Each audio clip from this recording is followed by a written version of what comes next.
오늘은 고린도전서 13장을 중심으로 해서 말씀을 좀 나누도록 하겠습니다. 우선 본문으로 들어가기에 앞서서 이 고린도 교회 상황을 우리가 좀 이해를 가지고 오늘 내용을 들여다봐야 될 것 같습니다.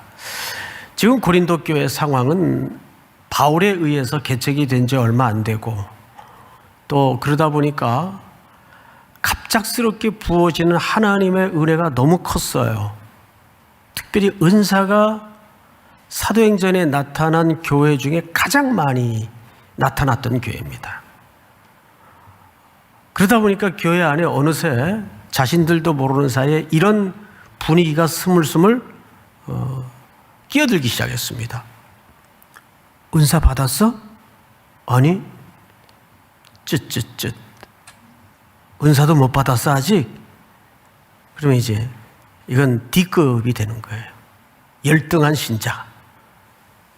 그런데 또 은사 받은 사람들 중에도 어떤 분위기가 일어나는가 하면 무슨 은사 받았는데 방언의 은사 받았는데 그거 하나야?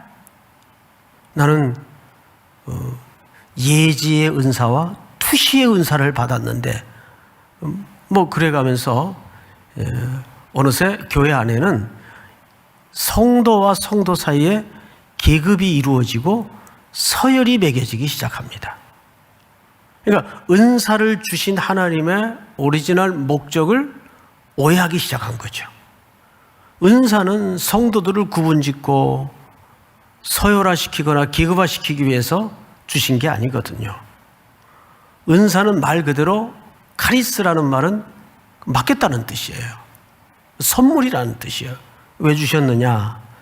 약한 지체들을 또는 교회 공동체를 하나님을 가르치고 예수 그리스도가 어떤 분인지를 가르치는데 도구가 되고 유익이 되도록 주셨는데 그만 그것이 마치 자기의 특권과 계급인 양 그걸로 온 교회는 분쟁에 휘말리기 시작했습니다.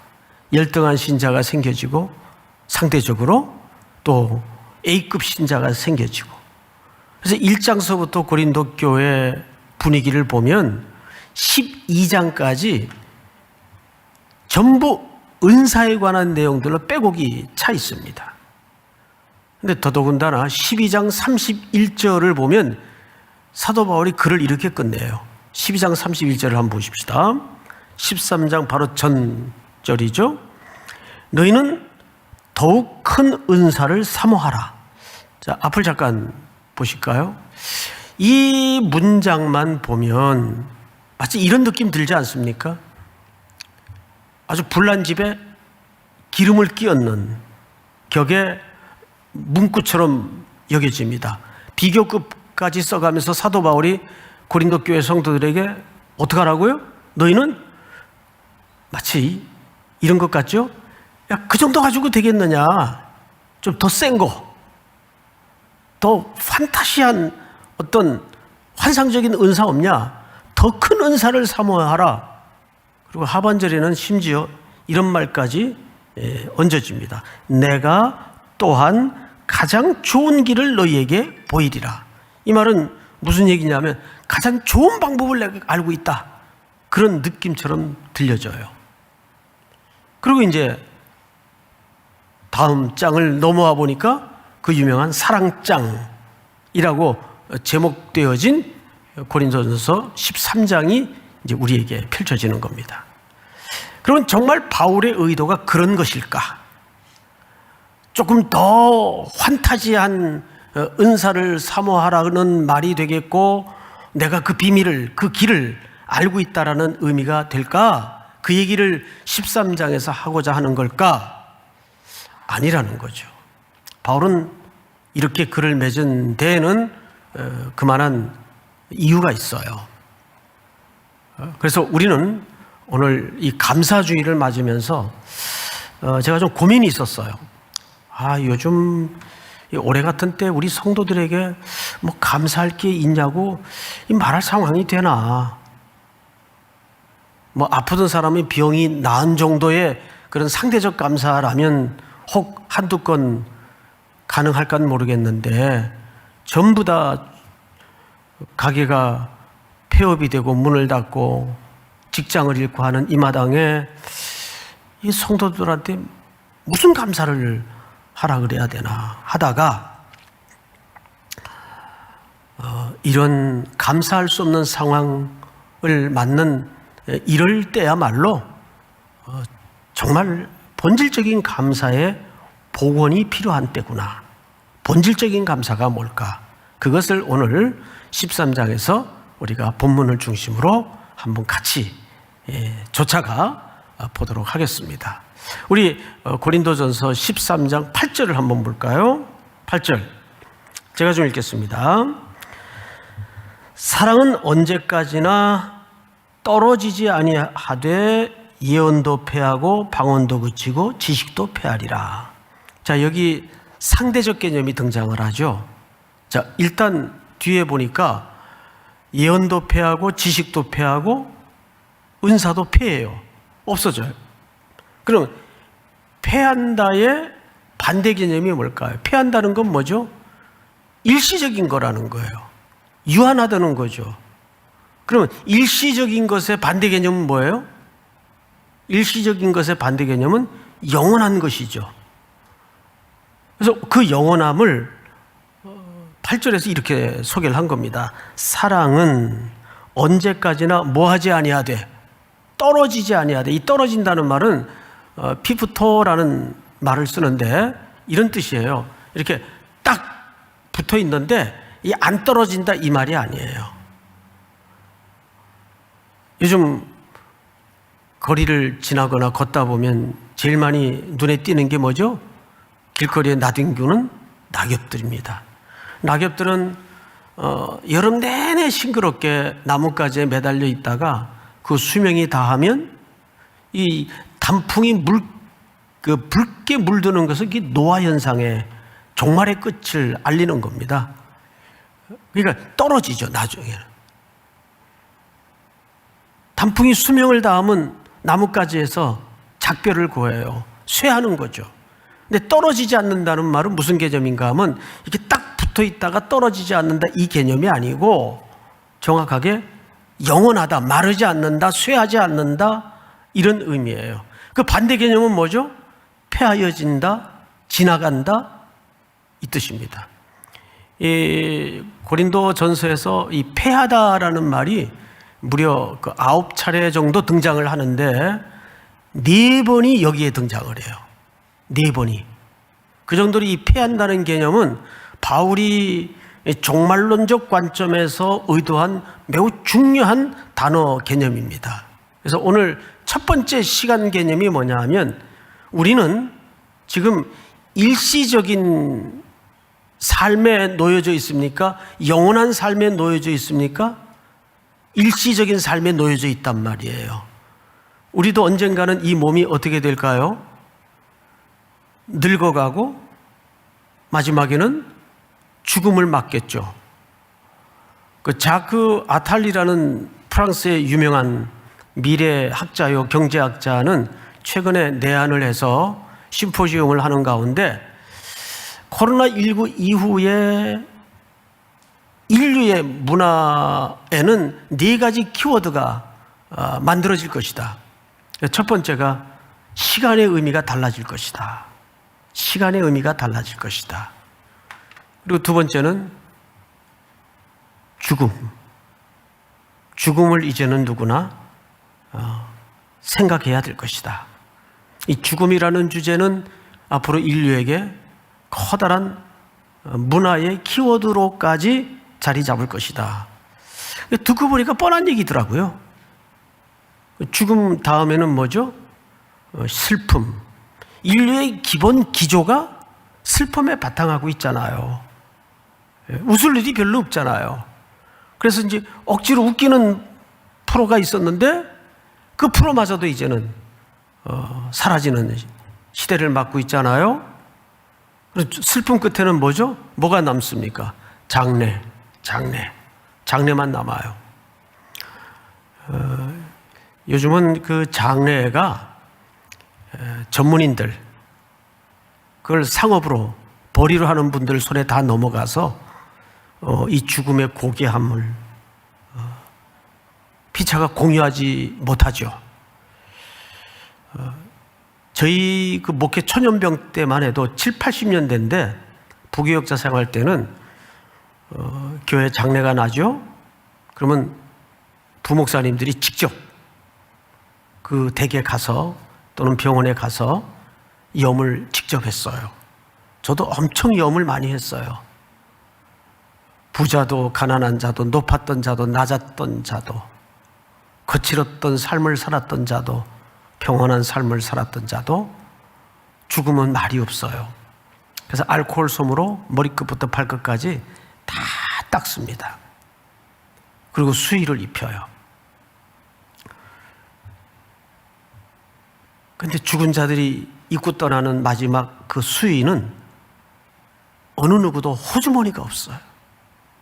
귀떨어진 토큰 하나 가져갈 수 없는 데니까 수의에는 호주머니가 없어요. 호주머니 달린 수의를 봤다는 사람이 있으면 절 찾아오세요. 없어요. 그리고 이제 관에 모시고 결관까지 딱 하고 이제 방 위쪽에 안치를 해놓으면 천하에 거칠었던 자식들도 다 고개를 숙여요.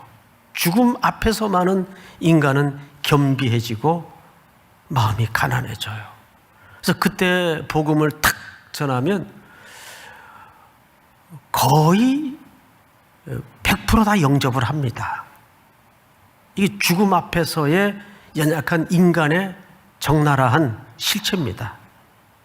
저도 이번 주간에 참 가슴 아픈 장례에 참석을 했댔어요.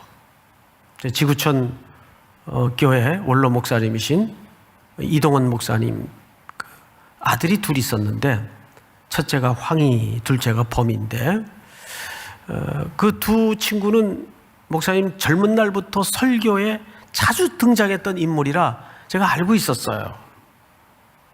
근데 그 둘째가, 그러니까 동생이죠, 범이가 지난 2월 미국에서 이제 변호사 생활을 하고 있었는데 건강 진단을 받고 나서 대장암 말기 판정을 받았어요.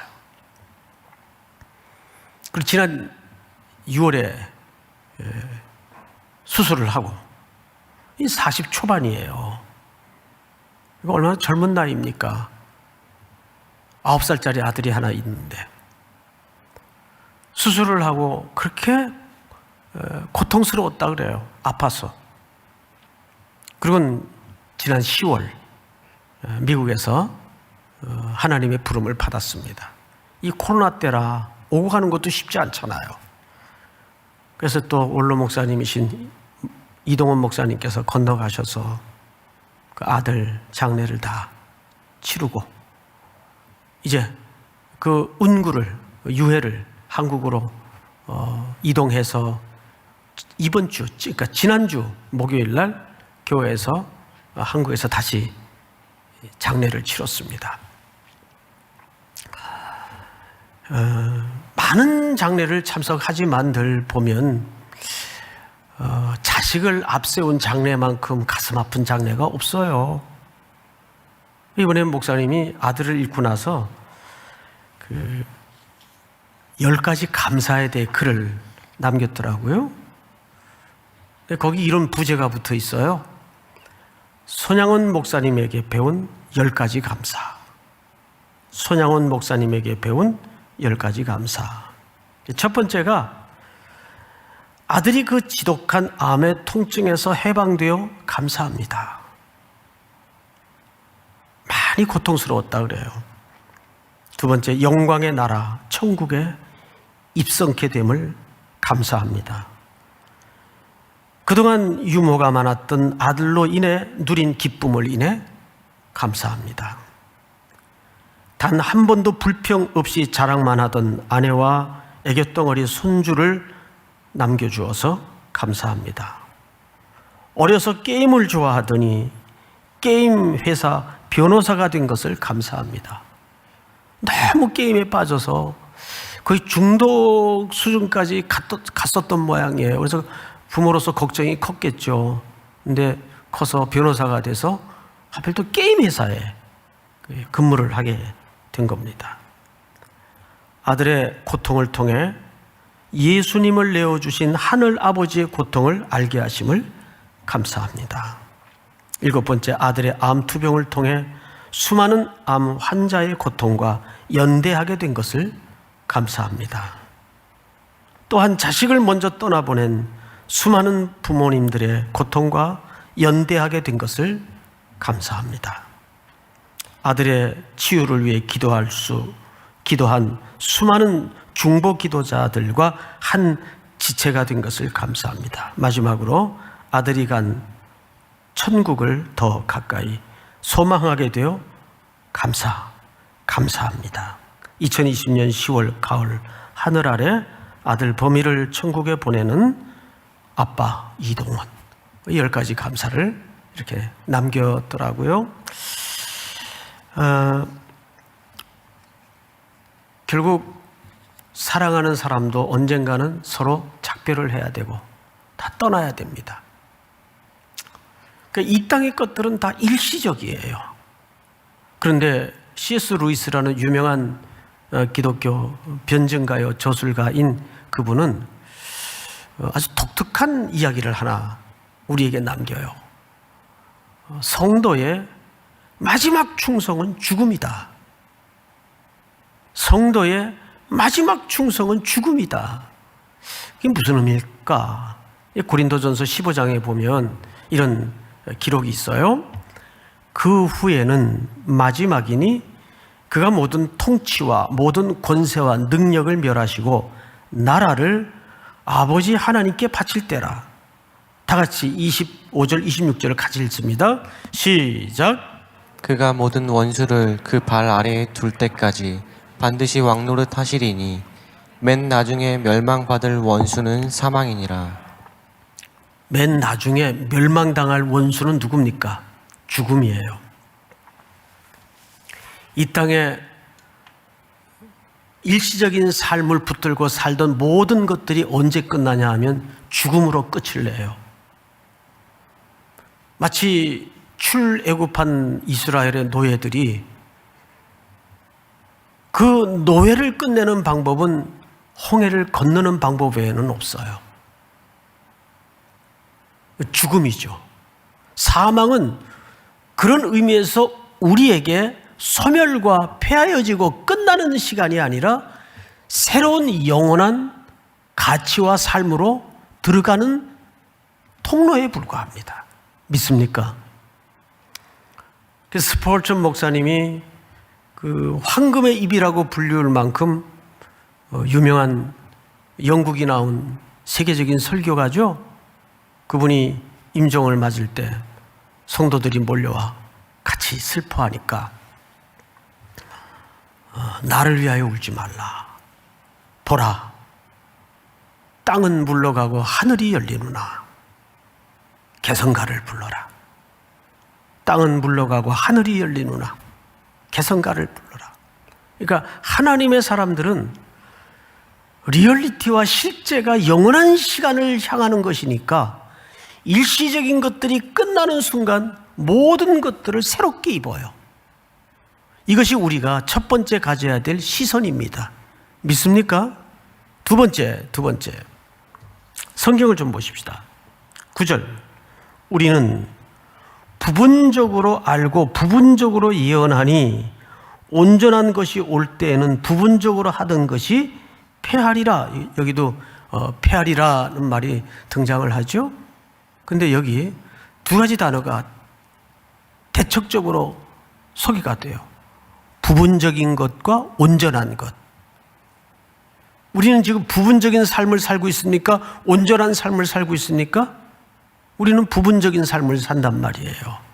우리 어릴 때 퍼즐 게임을 해봤었죠? 퍼즐 그 한 조각을 붙들고 있으면 이게 도대체 뭔지, 이걸 어디다가 끼워야 되는 건지, 이 그림이 의미하는 바가 뭔지 전혀 알 수가 없어요. 왜? 우리는 결국 저마다 부분을 붙들고 있기 때문에.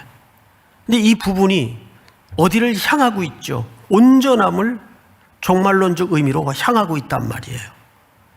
그래서 우리는 부분을 붙들고 있기 때문에 결국 혼란스럽고 답답하고 의문투성이고 그래요.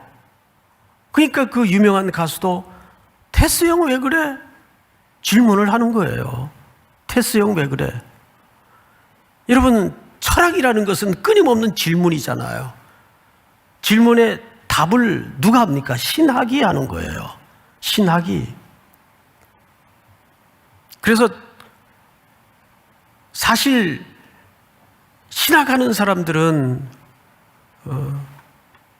정확한 의미에서 철학 박사 학위를 받으면 안 돼요. 철학은 끊임없이 질문이니까. 뭐 예를 들면 이번에 그 미국의 대통령으로 당선된, 아직 뭐 결판이 안 났다죠?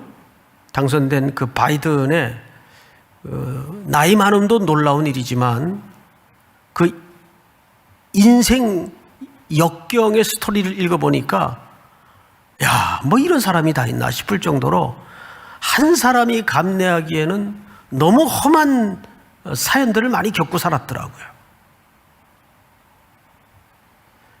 그는 자녀도 앞세웠고 첫 번째 부인도 교통사고로 같이 앞세웠어요.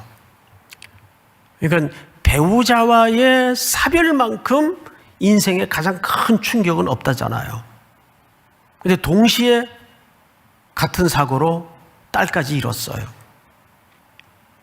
그리고 그 이후에 그가 그 못지않게 또 겪었던 사고와 사건들을 보면 야, 이 한 사람에게 몰아닥친 일로서는 참 엄청난 인생을 살아냈구나. 근데 이 바이든이 그때마다 자기를 버티게 했던 것은 아버지가 유언처럼 물려준 2컷짜리 그림 때문이라 그래요. 사진을 좀 한번 볼까요? 이 바이든이죠. 지금 노트북 뒤쪽에 보면 액자에 2컷짜리 그림이 담아져 있죠.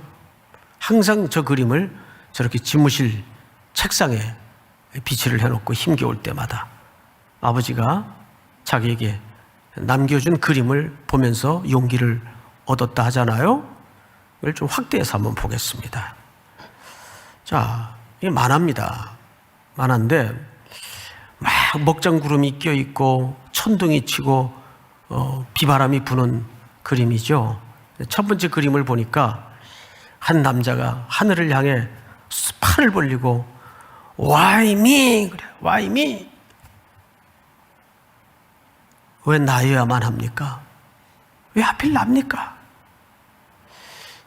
우리는 지금 부분적인 삶의 조각을 붙들고 살기 때문에 인생의 발자국마다 이런 질문이 터쳐 나올 수밖에 없어요. 이건 뭐지? 하나님, 이거 왜 납니까? 왜 나여야만 합니까? Why me? 1992년 LA에 폭동이 일어났을 때 이민자들이 그 가게를 일구느라고 얼마나 여러분 고생하는지 아세요? 근데 자기들 의지와 상관없이 어느 날 폭도들에 의해서 가게가 방화되고 잿더미가 되고 모든 물건들이 강탈을 당할 때 그 불타 남겨진 옷 조각을 그냥 품 가득히 안고 어느 이민자인 한인 여성이 길거리에서 그 뉴스에 나왔어요. Why me? 신을 향해서 Why me? 왜 하필 납니까? 그런 절규죠.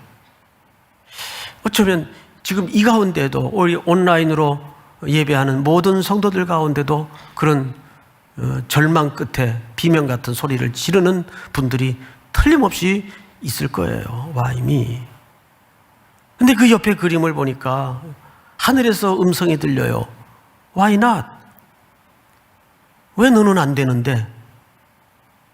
왜 너는 예외여야 된다고 생각을 하니? 뭐 그 정도의 해석이 되겠죠? Why not? 왜 너는 아닌데? 왜 너는 아니어야만 하는데? 이때 오히려 용기를 얻었다고 해요. 우리는 결국 지금 모두 부분을 붙들고 있어요. 잘 몰라. 답답하고. 이게 뭘까? 왜 내게 이런 일이 닥칠까? 그 인생은 몽땅 수수께끼투성이에요. 그래서 솔로몬도 살아본 끝에 전도서라는 책을 통해서 결국 많은 이야기를 담고 있었지만 세 가지 얘기를 하는 거예요. 야, 인간이 살아보니까 모순투성이더라. 모순이라는 말은 인생이 틀렸다는 말이 아니에요. 알 수 없더라 그 말이에요. 어느 구름에 비가 올지 모르겠더라 그 말이에요. 그래서 사람이 철이 든다는 것은 장담과 큰 소리를 덜 치게 되는 것입니다. 젊을 때는 큰 소리들 잘 쳐요. 그러니까 세계가 다 자기 중심이니까 다 될 것 같으니까 장담도 잘하고 큰 소리도 잘 쳐요. 근데 나이가 들면 오늘 하루 잘 버티게 해 주십시오. 이 인생의 지혜가 쌓여지는 거죠. 오늘 하루도 감사합니다. 솔로몬이 두 번째 인생의 결론이 뭔지 아세요? 허무하더라. 허무하더라. 허무하다는 말은 철학적인 용어가 아니에요. 경제적 표현입니다. 장사하는 분들이 인생은 영업하는 자와 같다 그러잖아요. 시편 기자가. 바다에서 영업하는 자와 같으니. 장사하는 사람들이 제일 많이 장사하면서 하는 표현이 뭐예요? 남는 게 없어요. 이거 남는 거 없어요. 이거 허무하다는 말이 남는 게 없더라 그 말이에요. 남는 게 없더라. 정말 남는 게 없잖아요. 다 남 벌어먹이느라고 그렇게 발바닥에 땀 나도록 고생들 하는 거지. 그리고 세 번째 솔로몬의 고백이 뭐죠? 영원한 것도 없더라. 다 유한하더라. 간단한 얘기 같은데 그걸 송태근이가 얘기했다면 글쎄 그럴 수도 있는데 모든 걸 누려보고 가져봤던 솔로몬이 했다면 그런 줄 아셔야 돼요. 솔로몬이 했다면. 오늘 사도 바울도 여기서 부분적인 것과 온전한 것. 그러니까 어린아이 때는 부분적인 것밖에 몰라요. 어린아이 때는 애들 노는 거 보세요. 그 딱지 몇 장에 과자 몇 조각에 목숨들을 걸고 울고 싸우고 막 어린이 교실을 뒤집어 놔요. 그런데 대학원생이 돼서도 딱지 몇 장 가지고 인생이 걸린 듯 그렇게 울고불고 난리치면은 심각한 거죠. 그건 심각한 거죠. 장성한 자가 되면 어린아이 쪽의 일을 버려요. 근데 어린아이 때는 부분밖에 모르니까 인생에 대해서도 그렇고 부분밖에 모르니까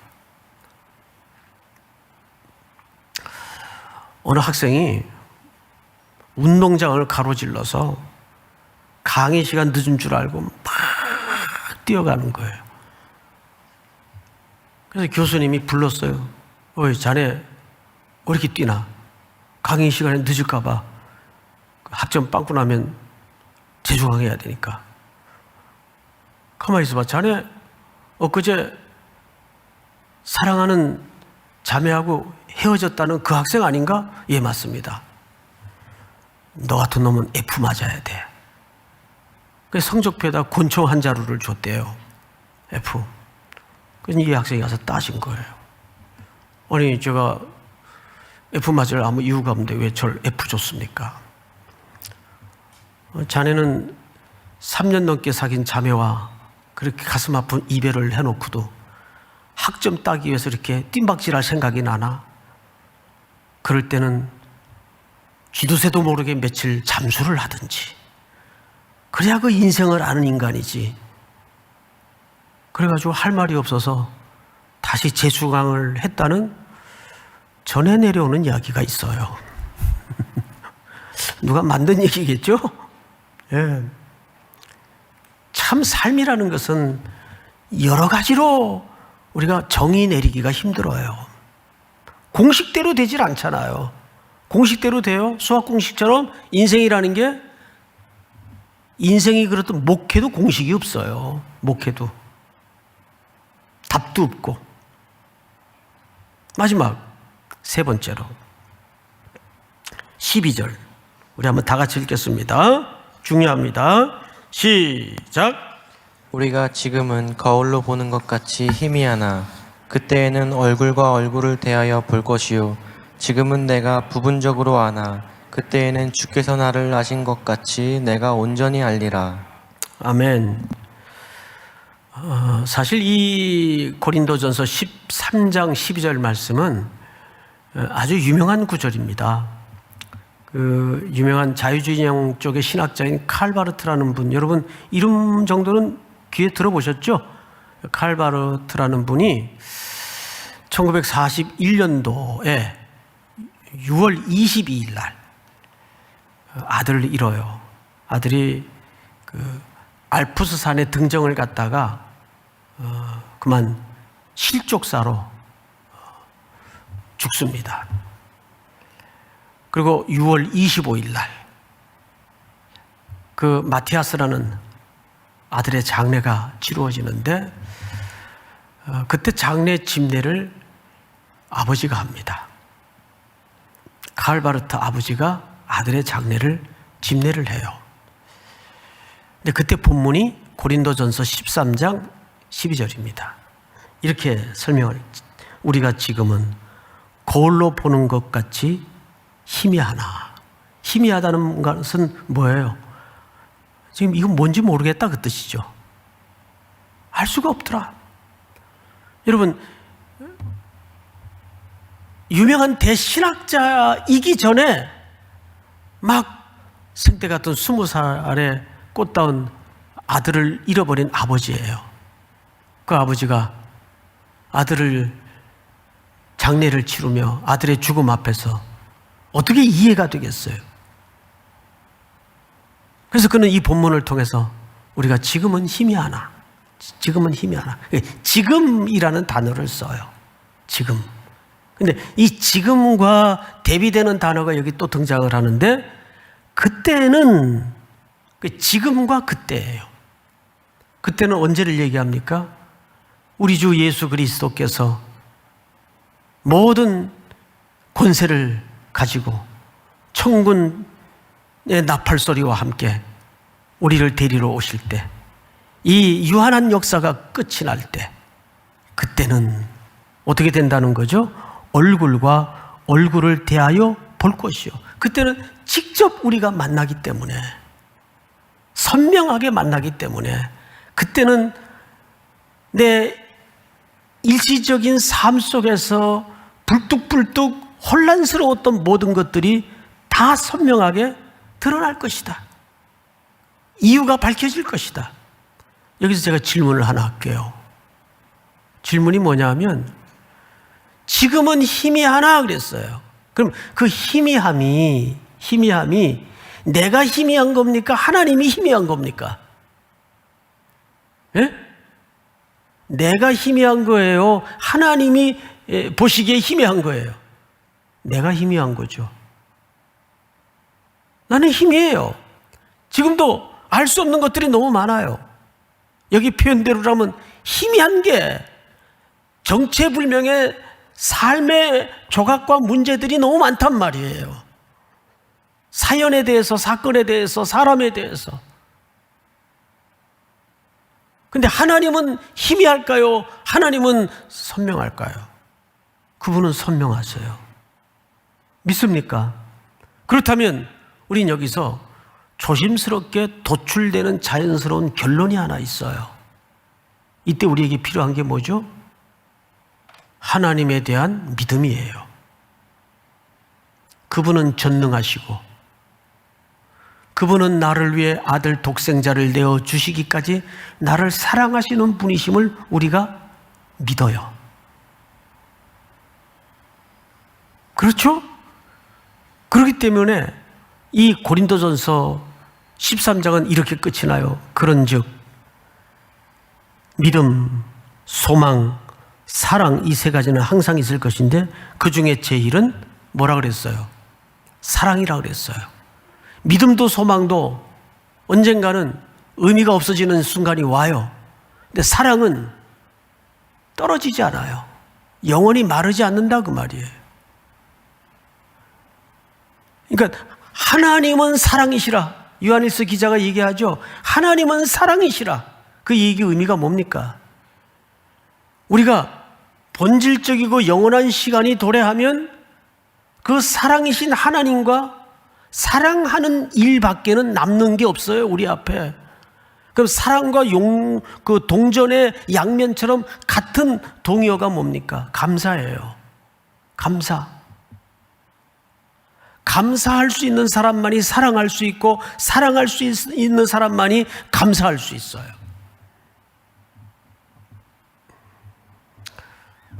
C.S. 루이스는 사랑을 이렇게 정의하더군요. 사랑은 감정이 아닙니다. 사랑은 의지입니다. 그건 감사도 마찬가지예요. 감사도 감정이 나와서 감사하는 게 아니에요. 의지예요. 이걸 왜 의지라고 했을까?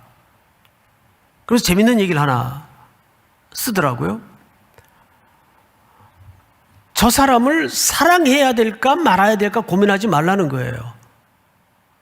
그냥 사랑하는 걸로 여기라는 거예요. 사랑할까 말까 고민하지 말고 사랑하는 걸로 치라는 거예요.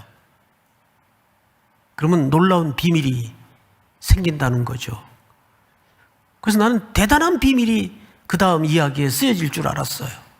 그 놀라운 비밀이 뭔지 아세요? 그러면 신비스럽게도 사랑의 방법과 힘이 나온다는 거예요. 근데 정말 그렇더라고요. 정말 힘도 쓰면 더 나오듯이 사랑은 절대 감정선이 아니라는 거예요. 감사도 감정선이 아니라는 거예요. 감정선이 아니고 의지이기 때문에 의지는 어떻게 해야 돼요? 이거는 훈련하고 연습하고 반복해야 돼요. 그래야 사랑하게 되고 그래야 감사하게 되는 겁니다. 쉬지 말고 기도하라. 항상 기뻐하라. 범사에 감사하라. 이 세 단어가 다 문장이 명령형으로 돼 있어요. 이걸 어쩌자고 명령을 하시는 겁니까? 왜? 이건 감정으로 하는 문제가 아니기 때문에. 이것이 그리스도 예수 안에서 너희를 향하신 하나님의 뭐니까? 뜻이니라. 그 뜻이 뭐예요? meaning. 그 의미가 아니에요. 하나님의 의지니라 그 말이에요. 그 말은 곧 종합해 보면 무슨 뜻이 됩니까?